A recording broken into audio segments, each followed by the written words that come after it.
السلام عليكم ورحمة الله وبركاته. أهلا وسهلا بحضراتكم. حلقتنا فيها كل الأحداث اللي تخص الكرة المصرية والعالمية. قبل ما نبدأ حط لايك للفيديو واعمل اشتراك في القناة لو لسه مش مشترك علشان يجيلك كل جديد. أخبار الأهلي يفوز بثلاثية نظيفة على جورمايا في الذهاب دور ال 32 من دوري الأبطال في كينيا ليضمن بطاقة الصعود لدور المجموعات قبل مباراة العودة. حالة ارتياح تسيطر على مارسيل كولر بعد خروج جميع لاعبي الفريق دون إصابات في ظل العنف الزائد من لاعبي جورمايا وأرضية الملعب التي لا يليق أن تلعب عليها مباراة في دورة رمضانية. بيرسي تاو يحصل على إشادة خاصة من مارسيل كولر بعد تسجيله ثنائية أمام جورمايا الكيني وتقديمه مستوى جيد جدا، وبعض الجماهير الحمراء تعتذر للاعب الجنوب أفريقيا التي كانت تنتقده منذ عدة أيام بسبب رفضه الرحيل.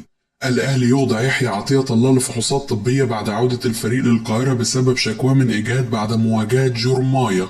مارسيل كولر يحقق رقم تاريخي جديد مع الأهلي ويصل للمباراة 23 على التوالي على المستوى القاري مع الأحمر دون هزيمة. إشادة بالشناوي من قبل الجماهير على موقع إكس بعد تصديه لثلاث فرص محققة للتسجيل والخروج بكلين شيت أمام جورمايا الكيني. محمد عمر مدرب الاتحاد السكندري السابق يؤكد أن الأهلي حقق فوز مستحق اليوم، وكان من الممكن أن يخرج بنتيجة أكبر لو كان تعامل لاعبيه بأكثر جدية مع الفرص التي أتيحت لهم.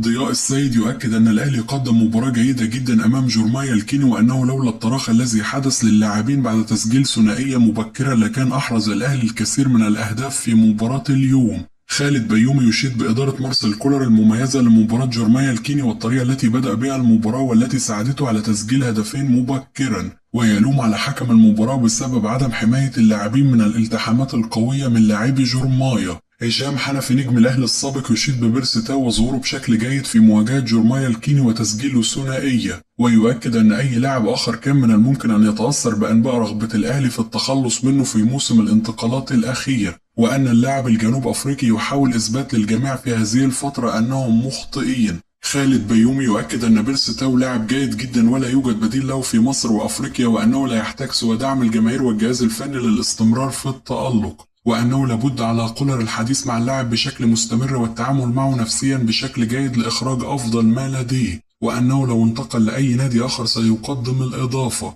ولا بد أن يجدد الأهلي للاعب ويستفيد من بيع لاعب كبير مثل هذا. هشام حنفي نجم الأهلي السابق يؤكد أن رام ربيعة هو من يستحق جائزة رجل مباراة اليوم، وأنه لم يشعر اليوم برحيل محمد عبد المنعم، وأنه كان هناك انسجام جيد جدا بين ربيعة وياسر إبراهيم.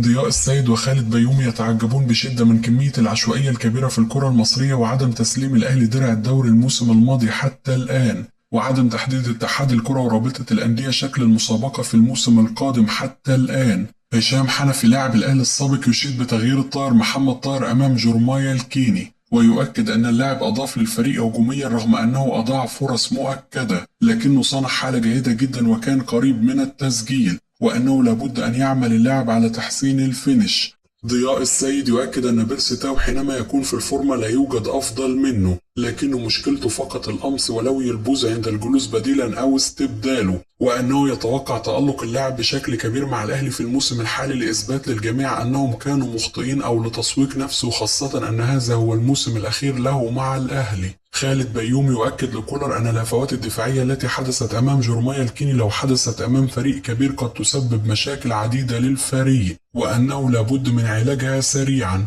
ظهور جوميز وجهازه الفني في مباراة الأهلي وجورمايا يؤكد أن المدرب البرتغالي يتابع بدقة الأحمر للوقوف على حالته قبل السوبر الأفريقي. خالد بيومي المحلل الكروي الكبير يؤكد أن وسام أبو علي لاعب مميز جدا في كل شيء ويسجل أصعب الفرص، لكنه في نفس الوقت يضيع الفرص السهلة للغاية وهذا ما يعيبه فقط، خاصة أن هذا الأمر لم يظهر مع الأهلي فقط بل مع منتخب فلسطين أيضا.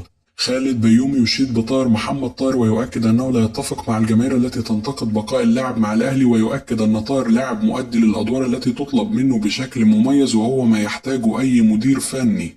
ضياء السيد وخالد بيومي يتغنون بمستوى رام ربيعة بعد تسجيله هدف جديد أمام جورمايا الكيني، والأخير يؤكد أن مدافع الأهلي انقض بشكل رائع على عرضية الشحات وكأنه مهاجم كبير. نادي زد ينفي كل ما يصار حول اقتراب عبد الرحمن البنوبي ومحمد إسماعيل من الانتقال للأهلي. مارسيل كولر سعيد للغاية بالفوز اليوم ب3 أهداف دون تلقي أي هدف، وهذا أمر رائع قبل مواجهة العودة وسيمنحنا فرصة للعب بأريحية، لكن متأكدين أن مباراة العودة لن تكون سهلة وتركيزنا سيكون بنسبة 100%. بدأنا التدريبات والاستعدادات للموسم الجديد من أسبوعين فقط، واللاعبين الدوليين تدربوا معنا مرتين فقط، ولم نكن نعرف أين موقعهم من البرنامج التدريبي الخاص بنا. يحيى عطية الله لاعب مباراة ممتازة وبدايته مبشرة، ولكن يجب أن يرتفع إيقاع لعبه الفترة القادمة لكي يتناسب مع زملائه. هو لم يشارك كثيرا في المباريات الماضية ولم يحصل على وقت كافي، لكن بدايته مبشرة جدا واستبدلناه اليوم لأنه شعر ببعض الآلام. نلعب مباريات كثيرة جدا ونشارك في منافسات عديدة ونحاول أن نفوز بكل البطولات التي نخوضها، ومهم بالنسبة لنا أن نمنح اللاعبين فترات راحة كافية حتى يعودوا في كامل لياقتهم بعد انتهاء فترة الراحة كي يفيدوا الفريق من جديد. كده تكون انتهت أخبارنا، أشوفكم على خير في حلقة جديدة.